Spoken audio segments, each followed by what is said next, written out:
Hey everyone, Pat Dana MMA back with another interview here today. I had the pleasure of being able to talk to Antonio McKee the other day. On the same day, I was able to talk to his son AJ. Dude, I gotta go finish this dude. You know Gotta what I one mean? up him. We were able to talk about his upcoming fight against Patricky Pitbull, his move up to lightweight, and just his future in the sport. It was amazing to be able to talk to just such a highly esteemed top pound for pound fighter in Bellator, and I hope you all enjoy. Don't forget to like, comment, subscribe, and check out the interview with Antonio I did if you haven't already. Enjoy, everyone.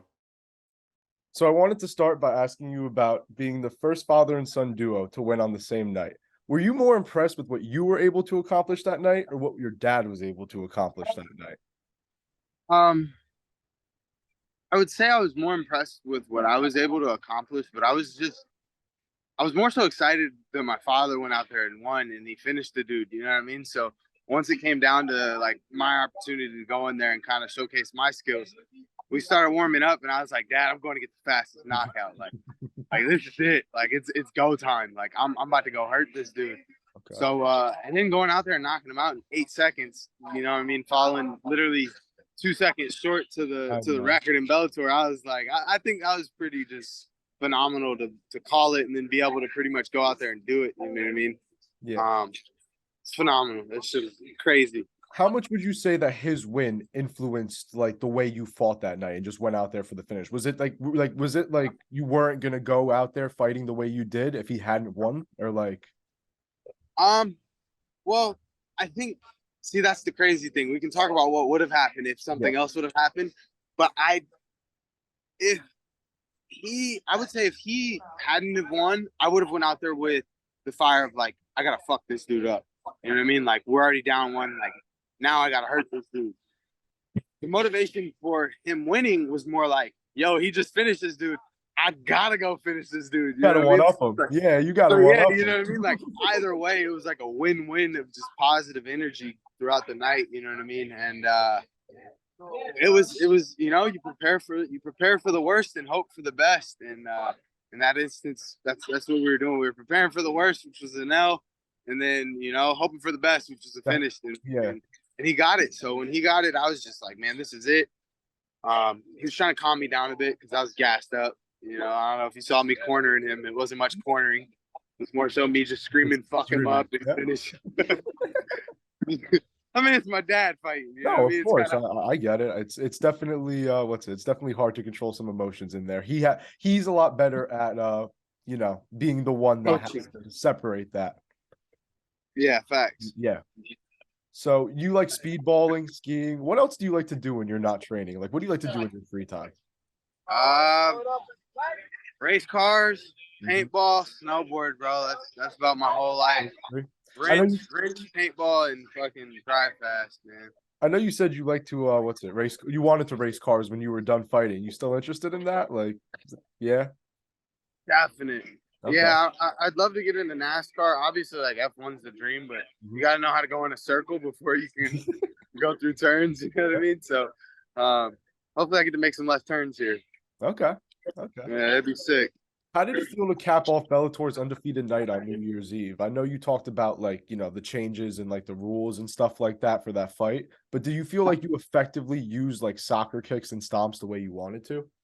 Oh yeah, man, Japan was lit. You know what I Mhm. mean? Since I was a kid, I've kind of just dreamed of fighting in that style, that just that type of competition. You know what I mean? Yeah. Since glory, pride, like stomping someone in their face is probably the most barbaric thing you can do in the sport. So um, they took it out for a reason. You know what I mean? Right. Um, so just being able to go back and get to that kind of like first generation type Yeah, like fighting go style. back in time in this sense. Yeah, Yeah. pretty much. You know what I mean? Go to where the sport originated. You know what I mean? Like they give you the option of fighting wrestling shoes and all kind of crazy stuff. You know what I mean? So I feel like it goes back to the originality of the sport and just the beginning times of it. And I grew up watching it, so why not go in there and put on a great show? You know what I mean? I'm familiar and aware of the rules as well, so I think it'd be good for myself to go out there and utilize it. Did you like change your training like specifically in order to like use those kind of things, or was it kind of just like in the moment, like let me stomp on him, like like I mean, like during practice and stuff, I try to like showcase it a little bit. You know what I mean? My teammates take bad shots. I'll Hmm. stuff the shot, throw a knee. Okay. I'll stand up from the guard or get out the guard, and I'll throw a soccer kick. You know what I Okay. mean? Um, I would say I just trying to be cognitive of being aware that I'm able to throw them. So Yeah. when I was actually able and capable to, it was fluid. You know what I mean? It was flowing like water. Do you think you'll have a problem now going back to like Bellator and like, having to fight normally? Nah, it's Okay. it's all fun and games. Okay. I think my only biggest thing would be elbows. Is if like they took Okay. elbows out of MMA, because I love elbows. You know what I mean? No matter wherever I'm at, I know I can throw an elbow and fuck somebody up with it. Okay. Like Gotcha. they cause damage. So, how was fighting at the Saitama Super Arena? I know your dad had fought there like 10 years before you did on the same New Year's, and you were able to get the win.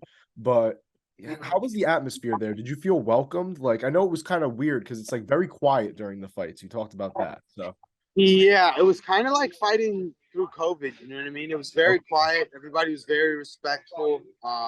Except like obviously there were people there, which is No, kind of yeah. crazy. It's just like, Thousands and thousands and thousands of people. It was honestly probably one of the biggest arenas I've ever fought in. They said it was like close to 30,000 people or something. But super packed arena, really big. The support system there was amazing. The fans are amazing. They're bringing me gifts and stuff. The support system in Japan and the fans and just the way that they cherish the sport. It's more of like the art. You know what I mean? Here, yeah. we just want to see a good knockout and somebody get fucked up. Yeah. I'm victim of it too. You know what I mean? Like I mean, I want yeah. to see action. In Japan, they don't care. Like obviously they like that, you know what I mean? But they appreciate like, all right, boom, he went for a triangle, he went for a heel hook. Like they're, I don't know. I feel like they kind of grew up with the sport type. You know what I mean? Appreciate the cool things. They're past just the gore. They're like, I Yeah. want to see the technician part of it, and you know it's fun. You know what I mean? It was fun. It was dope.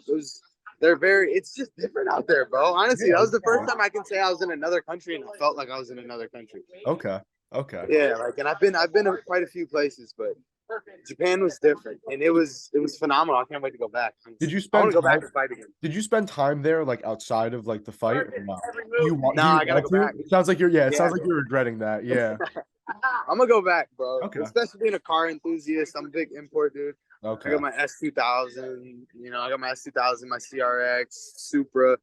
Okay. So I'm an import dude. I want an R34, so I gotta go find one out there and find a crate to put that mug on and send it Okay. back. So, talk to me about your relationship with Joey Davis a bit. I know you guys have been training since you were children. I saw a picture of you guys at one of his wrestling tournaments back when you were like 5 years old. Just um, how does it feel competing with him side by side? it fucking sucks, dude. It's dope, dude. Since I was a kid, you know, Joey's been there. You know, I've known him since I think I was 3 or 4, and he Mhm. came to wrestle in my dad's garage. And yeah, we've just been wrestling our whole life pretty much together. It's like my cousin, and come full circle. I mean, what? He's 133 and 0, 4-time NCAA champ. Like the dude's stats. I don't know anybody that has better stats than him. So It's insane. yeah, Insane. it's absolutely insane. So when it comes to like everybody else in the sport, I don't really care who's around. You know what I mean? At 170 pounds, I don't know anybody that has better wrestling than him. So, you know what I mean? All these Usmans and these other guys, like, I got a Joey Davis, bro. Like, you know what I That's mean? boy. That's who's training you. Yeah. Y'all got a Khabib, but Khabib's not in the gym training with you guys like he was in his career. Joey's been here with all of us every day. You know what I mean? So Yeah. You it's got. gonna be fun, man. He's a beast, bro. I'm excited for his fight coming up here at the end of the month. He's had a couple years off, you know. Now come full circle, dude. You know, sometimes you gotta take a step back to take 2 steps forward. Yeah. Definitely. Can we expect a hot comeback from him after that layoff? Yeah, dude. He's been tearing shit up. Good. He's got some of the sickest highlight wins in the gym. You know what I mean? Some of that spinning heel kick. Dude's got knockouts that I wish I had. You know what I mean? Like That's all crazy. these finishes and shit. I'm like, you know what I mean? I'm proud of his knockouts more so than mine. Like, I got cool knockouts. This dude's got some saucy spinning back flying knees, spinning heel kicks. Like He's got the his cool. highlight reels. It's icy. You know what I mean? Yeah. That's why we call him Black Ice. Yes, sir. Your brother Mason just had a 15-second win in his first wrestling match. Just tell me a little bit more about him, and can we expect to see him filling your shoes when the time comes? Yeah, he'll be a first world champ before he's 18. Before he's 18. He's so advanced. So advanced. Yeah, dude. He's 5 years old pulling heel hooks, iron bars, triangles. Doesn't make sense. I saw him. Doesn't make Who was he grappling with? It was a video. It was either Joey or Baby Slice. It was one of the two, and he was throwing him in Baby an arm bar. Slice. Yeah, he was throwing him in an arm bar. I was like, what the hell? Like, it's crazy. Yeah, kids nonstop, bro. He's in the if pads he's and not stuff. in school. He's been here. Yeah, he's a beast. I wanted to ask you about your loss to Pitbull. You said it hurt mentally, but when you look back on it now, what are some of the positives that you take away from that loss? Whether it's a mindset, training differences, or do you not take away anything positive from that fight? It's just, you know what I'm saying? At the end of the day, life is life. You gotta, you know what I mean? No matter the circumstances, situation of what you're in, you just gotta always prevail. You know what I mean? You gotta look for a way out. You know, sometimes you be in a fight and your arm's trapped. You know what I mean? And you're getting elbowed in your face. It's either you quit or you figure out how to get out of there. Obviously, I wasn't happy with the loss, so I could sit there, sulk on it, cry about it. Oh, look at the stats, look at all this, or I could just be like, "Yo, fuck this, run that shit back and let's get it." Yeah. If that doesn't happen, all right, cool, move on, bigger, better things. You know what I mean? Don't sit there, waste your time, your energy on something that's, you know what I mean, out of your control. Yeah, I mean, be the best person you can be day in, day out. Motivate those around you, and show them how to work. You know what I mean? Show them how to work. You know, don't let things affect you. At the end of the day, if it ain't killing you, that shit literally is making you stronger. And when it comes to a mental health thing, I feel like mentally, when you go through something mentally that messes with you and breaks you like that, that's when you come back stronger. You know what I mean? Because at that point, you know what you're facing. You know what I mean? You see what can happen to you. You know what I mean? You can see the possibilities of what happens and how things can turn out. You know what I mean? At any instant. So it's just making sure, you know what I mean, your T's and your I's are crossed. You know what I mean? I don't want them dotted. I want them crossed because I like my shit bold. Was it relieving in a sense to have the 0 taken away, or no? Fuck no. No? Hell no. Some fighters say it's relieving when they like lose for the first time. Nah, the those title people, this, those but... people are weak-minded, bro. Those people are weak-minded. They're pussies straight up. Excuse my language, but no, you're good. When you've worked your ass off your entire life for something, you've dedicated your craft and everything you've believed in yourself, your life, your father, your family, your entire legacy. You know what I mean? Lineage of fighter after fighter after fighter. Fuck no. No. That's everything I've ever worked for. You know what I mean? So for me, that's what I said, man. I mentally broke down, bro. I checked out. I said, fuck fighting. I said I would never fight again. I was like, I'm done with this shit. And I love fighting. Yeah, even if I wasn't fighting, I'm still fighting. You know what I mean? Life's a fight. So for me, I was just like, whatever, dude. Screw it. You know what I mean? Get back in there. You know what I mean? Get back in there, get better. You know, can't break me, bro. You know what I mean? You might hurt me a little bit, but I'm coming back in there, dog. And that's the life of a fighter. You know what I mean? I've fought with broke hands before. It's not about how many times you get put down, dude. You just got to get up. You know what I mean? That's what makes the toughest fighter. So that's what I try to show these guys in here. I just fucking walking up to them, punching them in the body and stuff. That's the way I grew up in the gym. You know what I mean? You want to fucking fight? You're going to get hit at unpredictable times sometimes, and you're going to have to make the best out of that situation. You know what I mean? There were fights the refs told me, as doctors, were like, dude, if this would have went to the next round, I would have called the fight because the gash on your forehead was so big. Like, you're talking about the Brian Moore fight? Which one? You talking about the Brian Moore fight? No, that was JT Donaldson. Okay. But the Brian Moore fight was just pure will to fight. Mm-hmm. You know what I mean? I didn't train at all that fight. You were gash bad in that one too, right? Yeah, I got cut in the second. Mm-hmm. I got cut in the second for that one. Was gassed in the second, done after the second. Looked at my dad, he was coaching. I didn't hear shit he said. All right, go finish this fight. It's him or you, and you're in his home turf. So you know this is going to go his way if it goes to decision. And it's just being aware. You know what I mean? And that's what I try to teach these guys in here. You got to be aware and be accountable. You know what I mean? You got to hold yourself accountable and be aware. I knew I was down 1-1. It was 1-1, but his home turf. You got to go in there. hold yourself accountable. You didn't train. How bad do you want this shit right now? You know, and I ended up dropping him. You wanted it. That's every fight, you know. That's every fight. You just got to figure out how to do the best in the situation and the circumstances. So I wanted the circumstances. So I wanted to talk to you about fighting both Pitbulls. You have the fight with Patricky coming up. Do we have a date? Or like, what's the holdup with this? Like, no date still? I don't know. I'm getting frustrated. No, I don't have a date. It's coming up though. I promise. Okay. It's coming in. Okay. And when we come in, we're coming in hot. Okay. Like I said, family affair, baby. Yeah. It's going down. It's so funny. I thought Patricio was the older brother. He's actually the little brother. I think I might have thought he was the older brother too, honestly. Everyone does. I think I thought he was too. So, from my understanding, Patricky's the older brother. Okay. Okay. So it's funny because you talked about like how you wanted that third fight with Patricio, but he didn't, you know, he wasn't necessarily interested, like whatever. But it's just kind of funny that, you know, now you're ending up fighting his brother because, you know, he didn't want the fight, so now you fight his brother. If you beat him, though, that makes it kind of, he has to come and fight you again in a sense. I mean, obviously you're in the tournament, so can't be immediate, but he has to come back and fight you if you beat his brother, especially. Like, come on. Definitely, you know, and that's the whole thing, you know. Patricio's had such a great and long career, you know what I mean? Sir, man, I don't mind. Let me go put in some more work. You sit around, watch it, and I'll come back in and beat you up again later. I'll be ready, you know? I'll be ready. You know what I mean? Like I said, I don't turn down faith, man. Yeah. I love this shit. I live for this shit. And this is, you know what I mean? For me, it's everything. That's an unfinished game. We 1-1. I think he wants to finish it. I want to finish it. But at the same time, we both have other things on our mind right now.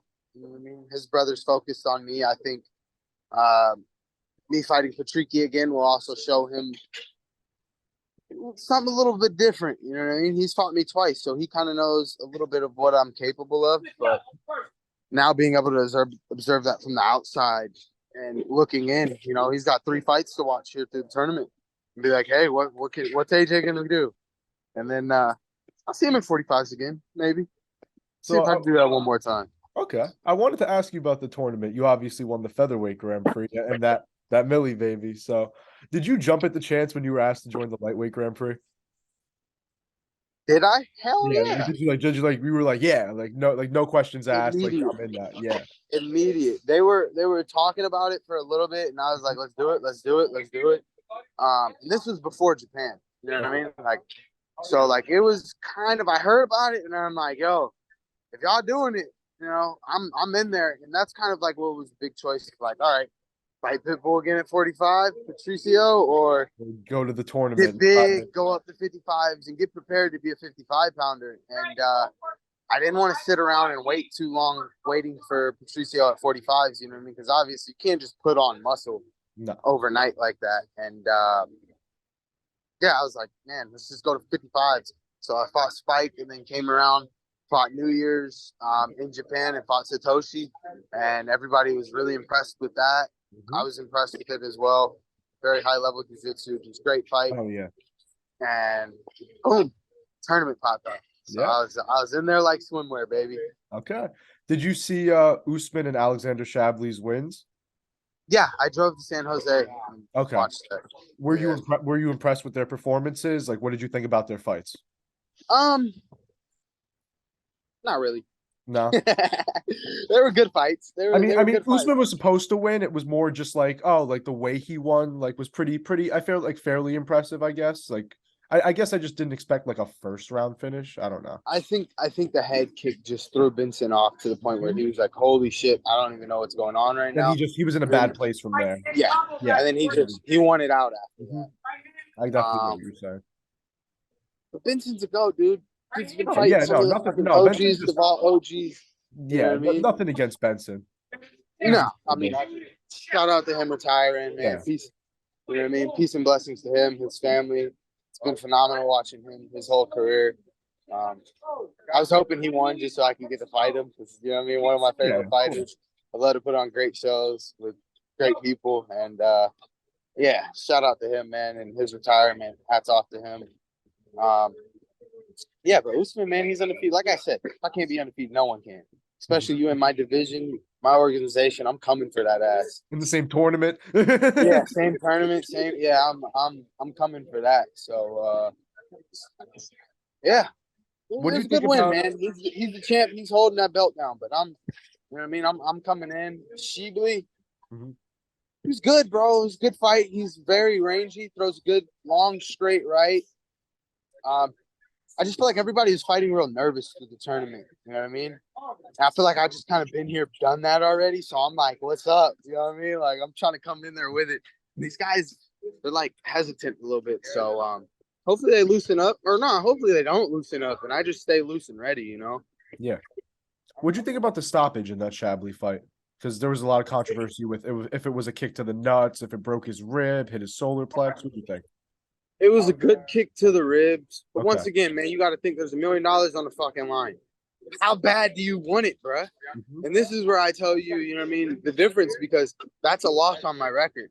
Mhm. That's the way I'm thinking. That's a loss on my record, and I'm losing $1 million. He's not thinking that's a loss on my record and $1 million gone. He's just like, damn, this hurts in this moment. Let me get out of here. Apparently, they're saying it might have not been properly communicated that he would have lost the fight. Apparently, I don't know if that's true. But you got to know that, bro. No, I know you got to You know what I mean? If this fight gets stopped, Either you man up and you fight, or you don't fight. You know what I mean? You know what you signed up for, bro. You man up, you step in that cage, you own up and you fight. Some people they look for a way out, you know what I mean? And sometimes it arises and they take it. I'm not one of those fighters, dude. I can look for a way out. My way out is finishing you, getting you out of there. You know what I mean? That's my only way out. I'm not one to just bend and fold in there. Like I worked too hard my entire life, putting too many years, hours into this gym. You know what I mean?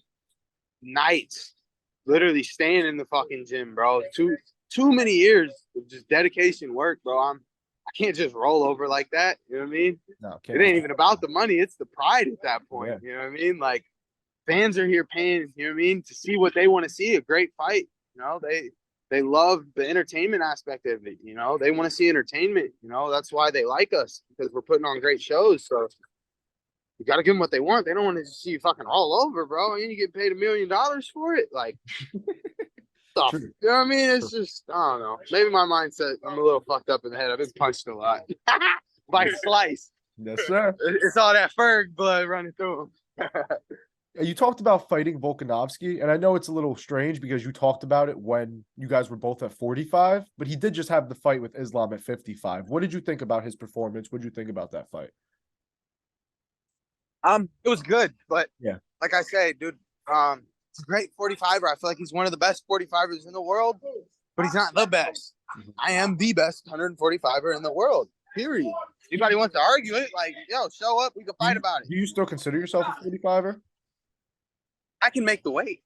So yes. So if you need to fight down there, you can. Yeah. Okay. Okay.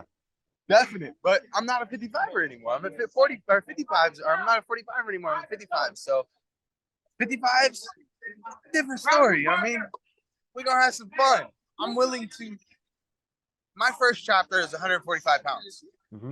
Period. Chapter closed. I'm the best 145 pounder in the world. Anybody wants to fight about it? Let's talk about it. Okay. Or not even let's talk about it. Let's fight about it. Anybody wants to talk about it? Let's fight about it.